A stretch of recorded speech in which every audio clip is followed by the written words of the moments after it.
Hoxe, unha vez máis, estamos, neste caso, no Concello de Castroverde, denunciando unha das situacións que están sendo moi evidentes e moi recurrentes en toda Galiza.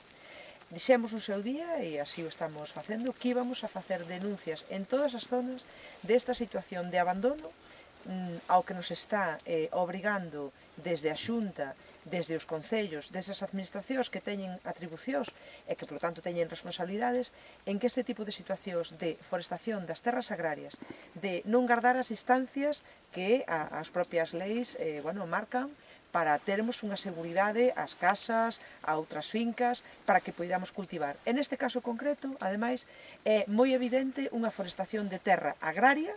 Aquí está, ademais, a propia explotación, os propios animais, neste caso de produción de leite, que o que están facendo é que dúas cousas moi evidentes. Unha, que cada vez teñamos menos terra para producir alimentos, e outra, e polo tanto, que cada vez haxa máis abandono porque cada vez é máis difícil producir, e outra, que tamén moi evidente en todos estes días, ademais, visualizada en todo o Estado, non? Que é a situación de lumes que isto provoca. A situación de abandono que se está propiciando, a irresponsabilidade que está tendo a Xunta de Galiza neste caso por non, a pesar de haber denuncias presentadas, por non actuar facendo levantar estas plantacións. Está provocando que cada día máis, en Galiza, a pasos axigantados, estea habendo unhas terras que son todas pasto do lume, que son todas forestais, que son todas de produción de madeira, abandonadas e de produción de madeira, e, polo tanto, eso está significando o que estes días en todo o interior de Galiza está sucedendo cos lumes, e, ademais, que nós pensamos que é unha estrategia que teñen claramente deseñada para que despois de eso veña claramente as industrias da pasta, as industrias da madeira, as industrias da produción de agromasa, enerxética, vamos, e que se fagan donas desas fincas por nada, porque por un lado nos abandonamos, porque nos obrigan, e polo outro lado, pois xa están preparadas as industrias para facer ese aproveitamento e a consecuencia de todo eso é o abandono do rural e os incendios que tanto estes días están tamén evidenciando esta Tal como situación. están, de momento non afectan ainda moito, pero dentro de outros 10 ou 12 anos, pois te afectan unhas raíces que te chupan da terra, coa rela que cae, e a sombra. E as sombras que non che deixan curar a erva ben, que tens que apartala, todos eses rollos. E ademais que non...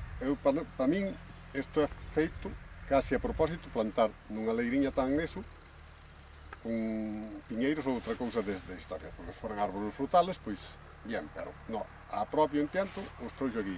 Se lle dixo, dice que estaban ben postos, eu non sei, claro que están ben postos, que siguen crecendo, de momento.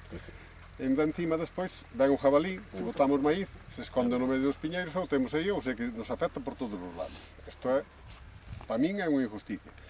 E simplemente denunciamos esta cousa, como dixen antes, volvemos a denunciar porque se teñen dereito que os teñen. Pero se teñen dereito a ter que tiralos, pois que os tiren. Pois porque o que se fai é que estén conectadas directamente xa as masas que están nos montes, non? As masas forestais, que as masas que nos vals, que era onde é o tradicional, o habitual e o lóxico, produciremos alimentos, polo tanto xa se están conectadas unhas con outras e o que vai habendo é, por un efecto damero, eses incendios metidos directamente xa nos núcleos, aparte, xa digo, é dicir, do propio abandono que eso significa, a idea, non, de que aquí neste país xa non temos que producir alimentos e que xa virán as industrias, ou xa están vindo as industrias a produciren outro tipo de cousas como enerxía, como pasta, no caso dos eucaliptos ou no dos piñeiros, ou como outro tipo de producións, non?